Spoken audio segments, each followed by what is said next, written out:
Welcome back to the show. I'm your host, Phil Risher, and on today's episode, we're going to be discussing how to create a culture where you and your team thrive. We have Mick Carbo with us today. Thanks so much for joining us, Mick. It's a pleasure, Phil. Thanks for having me, man. Yeah, absolutely. Mick and I, we actually live not too far from each other, surprisingly, but Yeah. somehow we crossed paths on LinkedIn, and then we realized that we were, kissing cousins in Maryland, and we're like, we hopped on a Zoom just to like get to know each other and see if we could potentially work together in some capacity. I was like, man, you have a lot of great information. So come on the show and share that wisdom with us. So could you give us a little background? How did you get into coaching for home services? I think you owned a couple companies and stuff. Can you tell us a little about that? Yeah, sure, man. I jumped right out of high school thinking that I knew everything, and I didn't need to go to college, and just went and started a business, my wife and I. And so I went to work for actually her brother-in-law for a couple of years and learned the flooring installation trade. So we installed ceramic tile and marble, had that business for 8 or 9 years, something like that, and ended up transitioning out of that because we basically lost everything, man. Like, I was young, I was arrogant. Like I said, I thought I knew how to do everything, and we kind of failed, man, to be honest with you, and ended up having to move my wife and 3 kids into my mother's basement, lost our home and everything, and so it was kind of terrible, man. That was back in end of October 2007, going into 2008, when everything kind of went crazy. And so you might imagine, like, that was a terrible time for me. I got super down on myself, super depressed, called myself every horrible name under the sun. And but looking back, it was the best thing that ever happened to me, because it really catalyzed me onto a really profound journey of personal development. And I really, like, through the work that I did on myself, I was able to really reinvent myself and transform my relationship to, myself as a man, a husband, a father. And I share that because, and a businessman, right? And I share that because part of that journey, part of what was integral to that journey to me, was hiring a coach.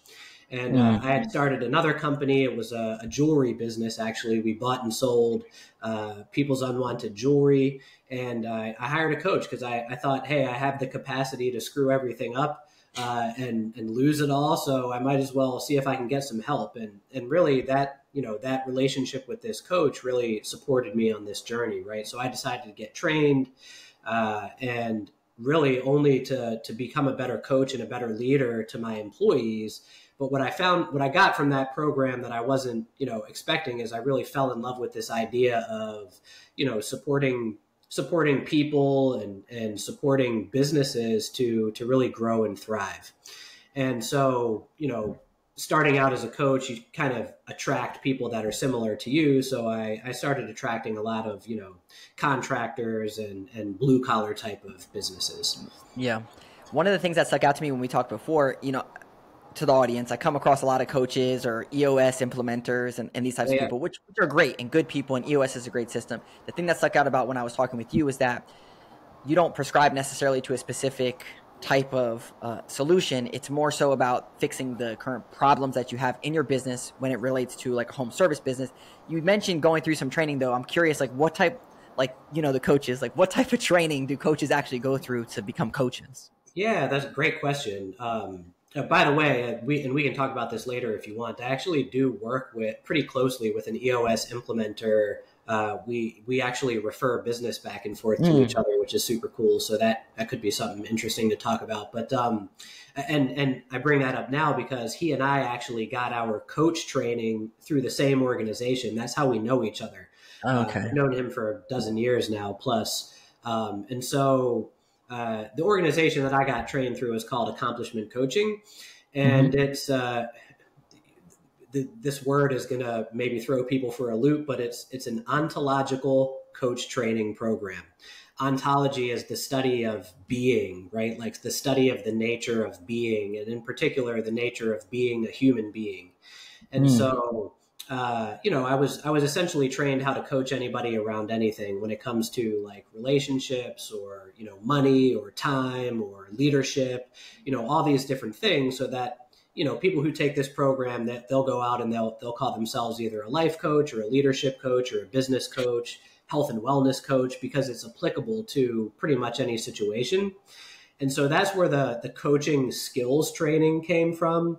And then in order to be a coach, I really feel like you've got to be, you've got to be really leaned into personal development. You got to kind of stay a step or two ahead of where your clients are at in terms of their own personal growth and development. So, other additional training comes from just like, I'm a super avid reader. I love leadership. I love business. I love, learning about that stuff. So I read a lot, listen a lot. And I've taken a bunch of different training programs that are on more like nuanced kind of specifics to the field, if you will. Yeah. So I'm glad you brought up the EOS implementer, and I want to sit there a little bit. So yeah, if most of the audience is going to be around 1 million to 10 million in revenue, and they're home service business owners of some sort. Those types of people are trying to implement EOS. They need an integrator. They're trying to build out their executive team. Are there common issues that you see that you get given problems to solve? If you could maybe list off one or two that you typically run into, are there typical ones that you run into, and then solutions that you would recommend?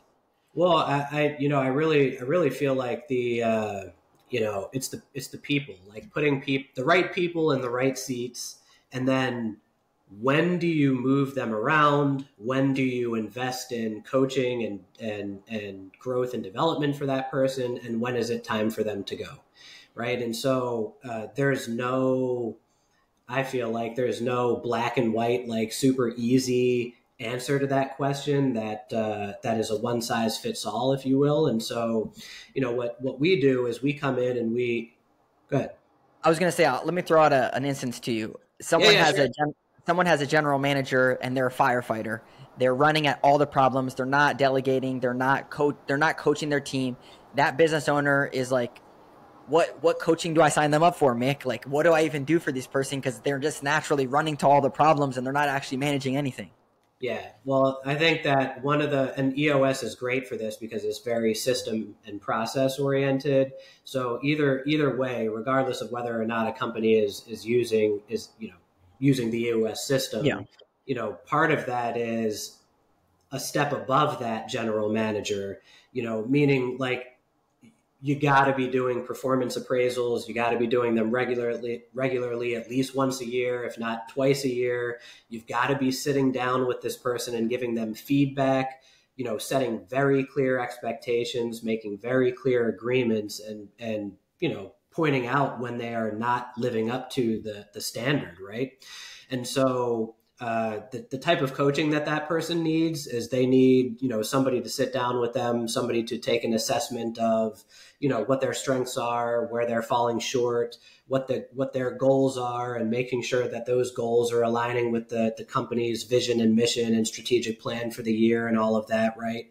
And then, coaching is it's not magic. A lot of people think they're going to hire a coach and the coach is going to say these magical things. It's going to be like a Tony Robbins experience. And, all of a sudden they're going to be like, all pumped up and ready to take over the world. Right. But what I like to say is that, motivational speeches are like fast food. You burp once and you're hungry again. Right. And so, so coaching is very methodical. It's a very, step-by-step process. We're going to look at all those things that I said, all those goals, make sure everything is aligned, take a look at this person's attitude, their mindset, how they are with people. That's the kind of the being piece of it that I was alluding to before. And we make a plan. And those plans are usually chunked down by quarter and by month, and there are some actions to take week to week, and then it's the process of sitting down with a coach and talking about, hey, what worked, what didn't work, what got in the way, and the coach's ability to be very direct and give that bold, sort of hit them between the eyes kind of feedback to make sure that they are. Sorry, I just got distracted by that. Thumbs up. Hit you with a thumbs up. Yeah. Oh, thanks, man. I appreciate that. But yeah, it's like, the kind of coaching they need is maybe not the question as much as it is the coach that they need. Coaching is very relationship driven. And a coach's got to be willing to be, like I said, very direct and kind of hit people between the eyes, but also have like I've got to be able to have rapport with you and a relationship with you such that you trust me and you're actually willing to, let me kind of knock you around a little bit, but from, I'll use the word love. Like, it's my job to care about you and care about your success and care about your team's success and the company's success. And from that place and with that agreement intact, then I'm able to, be really challenging to a person. And so, yeah. yeah, I can appreciate that. That was something that I had a lot of struggle with in the beginning of running a business, and I think a lot of business owners have that. Is you want to be the nice guy or the friendly person, and when you think about all the great coaches on a sports team, they're not best friends with their players. They are pulling out all of those things because they know that they can be great, and this is what they need to do to be great. And I just want you to be great and live to your fullest potential. And I think, to your point, when you look at it that way, it's like, I'm here to coach you so that we can be the best that we can be, and you can be the best version of yourself. Yeah. And you're not paying me to be your friend. And, you've got a lot of those people out in your life. Go hang out with them when you want to, That's right. When you want to hang out and have a beer or whatever and just chill out. But, talk to me if you really want a difference to be made for you and you want different results. That's right. So going back to that firefighting situation, the resolution that you would recommend is that clearly this person does not have defined roles, and also maybe you haven't provided the feedback to them that says, hey, you need to stop running to these fires, you need to go do this, and I'm going to be here every single week and we're going to outline this stuff. And maybe it's more of having some structure to it, because a lot of business owners, they're running around, they just see this guy running to fires all the time and they're just like getting so annoyed and frustrated. But what you're saying is, yeah, you're going to be annoyed, but you got to meet with them on a weekly basis and hold them accountable and coach them on that, and not just get frustrated and blow up on them every quarter or something. The Navy SEALs have their slogan, I believe, is slow is smooth and smooth is fast, right? So typically in that situation, it's not just this general manager who is the firefighter. It's often the business owner or whoever that general manager reports to. Like, it's a contextual thing. It's not just this one person doing that. We got to take a look at the entire business. So oftentimes somebody will hire me to work with this general manager, and I'll be working with them on, not being a firefighter and being more growth oriented and looking at, creating versus reacting. And then I find out, they're just modeling what they see from the top. And so then we'll start talking to the business owner about, hey, maybe you need some work. Maybe we can do some training for the company and include you in it so that we're all, sort of on the same page and, marching to the same beat, the same drum. That's really good, Mick. And I never thought of it that way. And I know businesses that face that exact problem. And when you just said that, I'm like, oh yeah, makes complete sense. Yeah, I mean, it's easy to point the finger and say, hey, it's these folks over here that are not doing the right thing, or they're not doing their job. And that may be true. Yep. And it's not always the case in the point that I'm bringing up, but it's a very valuable place to look at. My opinion is that, leadership is ownership, and it starts at the top, so all of that stuff trickles down. Yeah. Good and I got another one for you. Yeah. Good and bad. I got another one for you. So let's say someone is the hub and spoke business owner, that everything flows through them. Maybe they're around $1 million or a little below that. They do the sales. They're the operations director. Maybe they're 1 to 2 million in sales, and they're trying to get to that point, but they are the go-to person. They can't take time off. People are blowing up their phones, their emails. What would you say? Like, if someone comes to you like that, what do you start? What do you tell them? What do you talk to them about?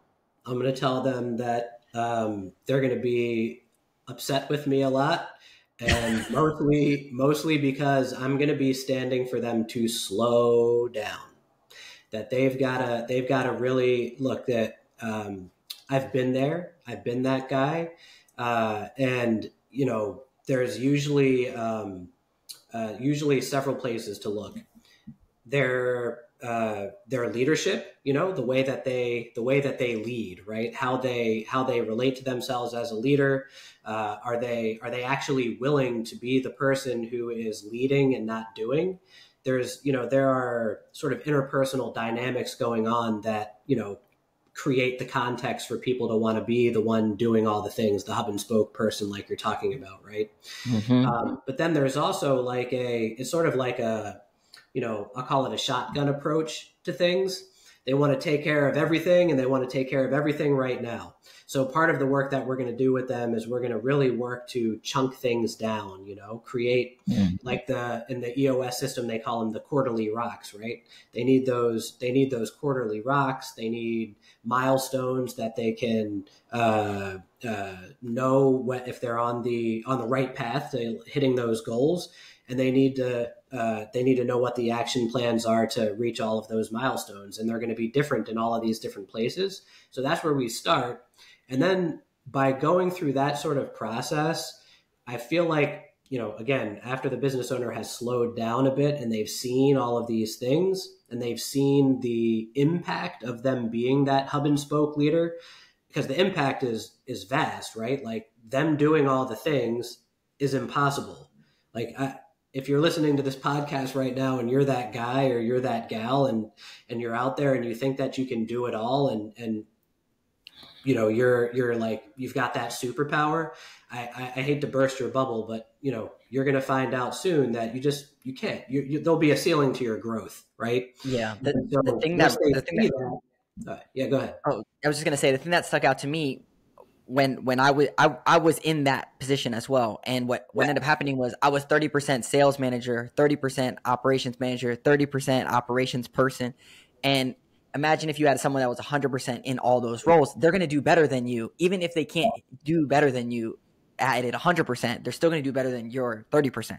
Yeah. Oh yeah. I mean, if they're doing, 60 or 75%, they're doing much better. That's a really great way to say it. Yeah. And so like I said, when they start seeing the impact of them, doing all the things and, keeping all the plates spinning by themselves, then they'll be like, oh man, I need to do something about this. And then we can start looking at who are the right people for each one of those seats. That's right. You never see the head coach of a football team running out and strapping on the helmet and calling the plays in the huddle. They have a quarterback for that, or they have a wide receiver to catch the ball. And you definitely never see the business owner coming out of the suite, going down on the sidelines and calling the plays. No, definitely not. Because there's so many different roles, and you got to put the right people in the place. You can't do everything. You can't be a player and a coach. Right. Yeah. You can't be the genius at everything. Yep. All right, cool. So what are some, let's say someone has a team, maybe they have 5, 10 technicians, they're all remote, going to different job sites and stuff like that. What are some like team building or cultural building exercises or things that they could do to help build the camaraderie, maybe the core values in their team? Because I think that's a part of what you do with companies is kind of help them build that. Yeah, having a thriving sort of community environment is 100% necessary in order to, to create retention and also to create the results that companies want, right? Or owners want. It's more of a cadence thing, in my opinion. Like for instance, the whole, the performance review process goes into this question, the coaching process internally. And I don't mean just, hire me as your coach or hire a coach to come in there and do that for you. Like there's got to be a coaching cadence between managers and direct reports that's created. There's usually got to be, a quarterly meeting. There's got to be an annual meeting. There's got to be, some times when people bring everybody together just for fun, right? Like, hey, get everybody and their families together, once or twice a year for a celebration, just to let everybody know that they're doing a great job, to acknowledge them, these sorts of things. So I hear you on that loud and clear. Most business owners, as you know, they love chaos. They love the pressure. They love being all over the place. So how do they organize that type of a program? I mean, obviously they would hire a coach and the coach could hold them accountable. Like, hey, this is coming up. This is happening. Is that something that they plan out like on their calendar? Do they have their office manager like, hey, we want to do this every single quarter? Maybe it's all variable, but I'm just throwing out some ideas. What have you seen? Oh yeah. If they're, well, first of all, what you said is 100% accurate, like and this is me too, still, even now, I have to have a coach too. Like I'm not sitting on top of a mountain somewhere, like feeling like I know it all and I'm perfect or anything. Like I need support with this too. But I would say like it's almost an addiction. Like it's a habit. It's an addiction. It's an addiction to chaos and all the, it's an adrenaline rush, right? To have all that stuff going on. And so we would look at that as part of this, but yeah, you got to have somebody in place, the general manager, an office manager, a coach you're working with, or a consultant that you're working with to help you create that and then hold you accountable to actually sticking to it. Because the worst thing that you can do is let everybody know, hey, we're going to do this, or just do it one time and set an expectation that we're going to do this ongoing. And then it's going to drop into that bucket of like, oh yeah, that's just what so-and-so says, and it may or may not ever happen, or it likely won't happen. Then you're poisoning the culture.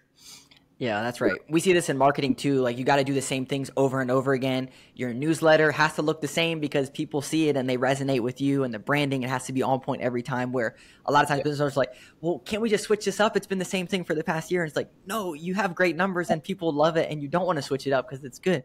And you got to keep that repetition. And to your point, if you drop the ball, like if everyone listens to a podcast or reads a book and they go in on Monday morning, they say, okay, now we're doing EOS. And it's like your team's going to be like, okay, I'll wait till Wednesday. He'll forget about it. Oh yeah. I have there's a client that we work with to this day. We've been with them for 5 years, and we work with, in some way, our work touches almost everybody in the company. I remember the first event that we held with them, and there was this guy, and now he and I are like super tight, and I work with him closely. And there was this one guy in the room around the table, and he was kind of like an eye roll, if you can imagine that, right? Like he's rolling his eyes like, oh yeah, this guy, he brings in these consultants every once in a while and nothing ever changes here, right? And so I think the reason for that is the bouncing around. Like, we're going to do this, and it's like the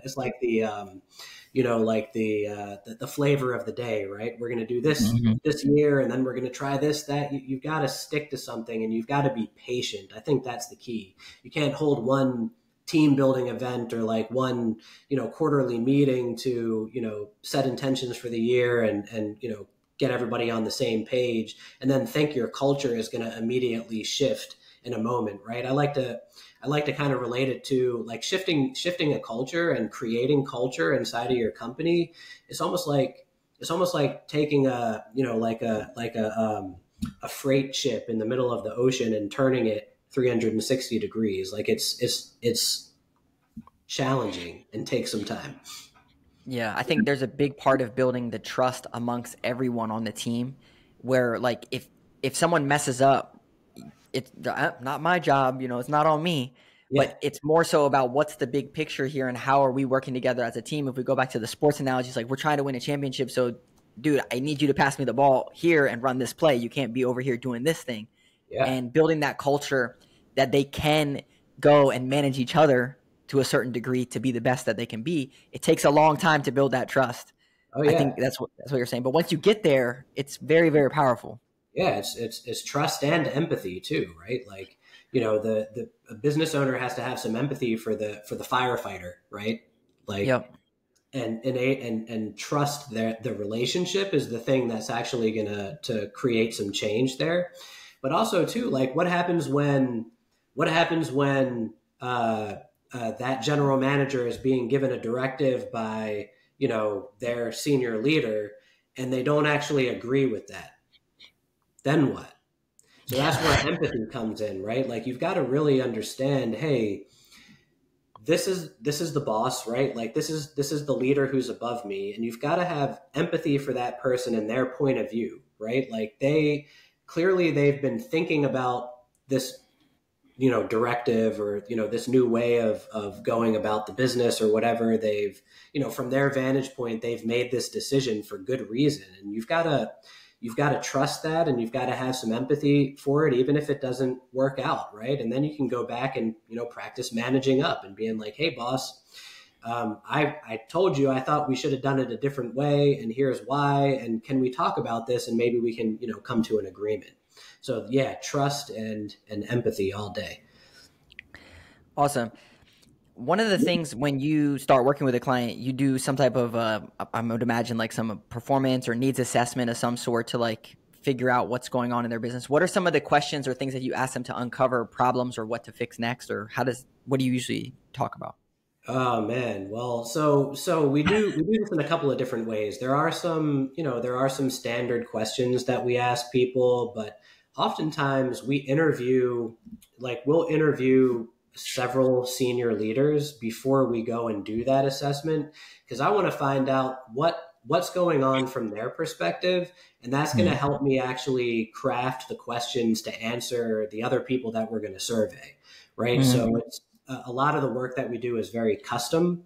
That's why we work well with alongside of EOS implementers and people like that because, we just come at it from a different angle. And so, some of the standard questions would be like, hey, do you have somebody at work that you relate to as a friend? Do you feel like you've gotten praise in the last couple of weeks from your manager? Do you feel like you matter at work? Do you have all the tools and the whatever you need in order to do the job the best way that you possibly can, right? So like these are some of the standard things that we're gonna find out to assess the sort of overarching culture. And based on people's answers, we always come up with other questions to ask them to sort of get into the nitty gritty of it. Yeah. So I think for some people, if they've never met with any of their team, then some things that they could do, some good takeaways would be, well, first set up a meeting with them. And this could just be like, hey, let's have a quarterly call or something like that. Or just like, let's meet and just talk about what's going on. And some of the questions that I've seen, and maybe you have some thoughts on this, would be like, how do you feel like you're doing in the role? What do you have any feedback for me? Is there anything I can do better to support you? Do you have any issues with processes? Those types of questions, I think, is what you're getting at as a coach, because then you're going to uncover like, okay, here's a big issue over here, that kind of stuff. Oh yeah. Yeah. And then we'll be able to hear themes too, right? Like oftentimes we're going to hear similar things from, all the different people, and we're going to be able to, kind of chunk down and prioritize the work that's most important. Yeah.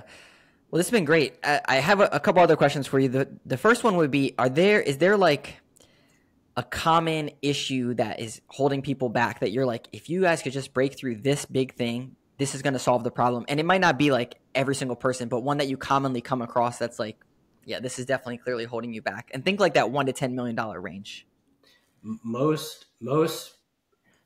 So in that range, I would feel like most business owners have a plan. Like most leaders at least are sitting down at the beginning of the year and being like, hey, this is what I want to accomplish this year. And they make some version of, we'll call it a strategic plan, right? Just to sound fancy. Even if it's just like on a napkin or on a piece of paper that somebody wrote down, or on a Google Doc or whatever, right? There's a plan. The problem is that they're the only one who know the plan, or them and like one other person. And then all the technicians are out, doing their thing. And they just think it's like monotonous to them. It's a grind, right? Like their job is just to go and, do the day-to-day work, but they're not connected to the leader's vision and the mission of the organization and how their job today affects all of that, right? And so we are always wanting to know from the team, do you actually know what the strategic plan is, and do you see how you fit in, and how you make a difference there? Yeah, and I think a lot of people in their minds, they say, "Oh, I'm at 3 million. I want to go to 5 million, so I need to get $2 million more dollars." Yeah. So, and then they're like, "Okay, what do I do?" And it's like, if you go down to your technicians and look at your average ticket, your lead to close ratio, and like start holding those numbers accountable, well, then you can build into that 5 million, and it all kind of clicks. Oh yeah, absolutely. And then the other one that I'll throw out there too is conflict avoidance. I talk to so many people. Like, this happens every week, man. Every week I get on the phone with a client and they're complaining about this person. They're just not doing what they're supposed to do, and they did this and they said that. And I said, well, hey, have you talked to them about it? No. What do you mean?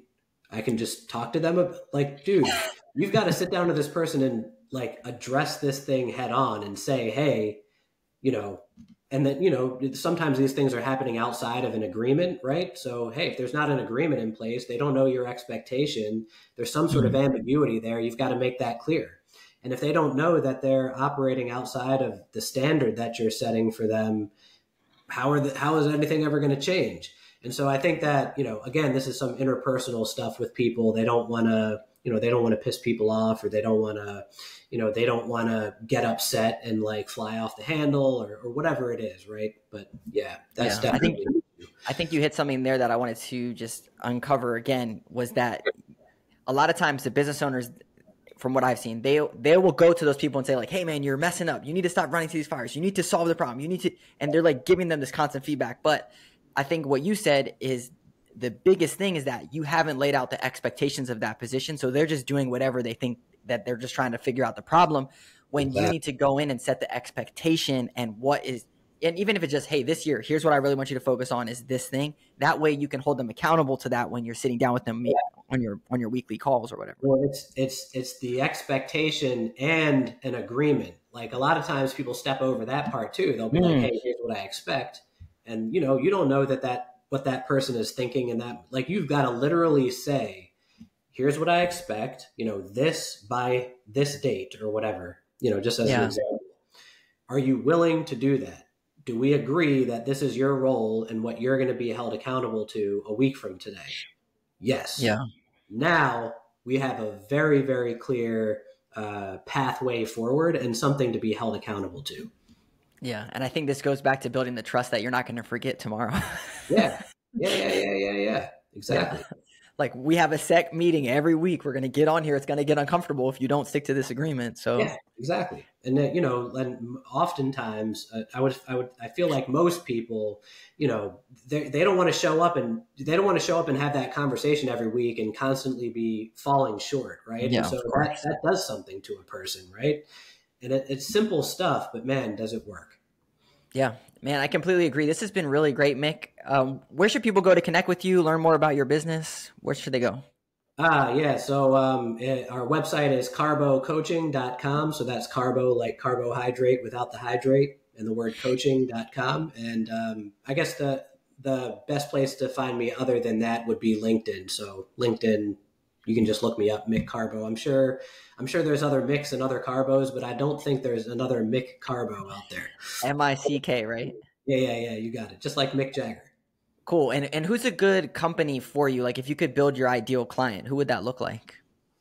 Yeah, man. So we do have several clients that are in the range of your audience, you know, between 1 and 10 million. And, you know, we want to work with people that they want to grow. And when I say grow, like, everybody wants to grow their business, but our ideal client is a business owner who wants to grow as a human being. You know, they are cognizant of becoming more, right? Like, they are growth oriented people and they want to grow into something greater than they are today. And they want that for their people. They want to invest in people.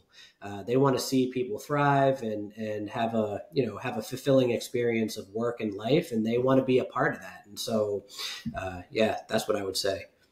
Awesome. Well, thanks so much, Mick. It's great getting to know a little bit more about your story and sharing all this great wisdom with us. Look forward to talking with you more. Yeah, thanks, Phil. Appreciate it, man. You got it.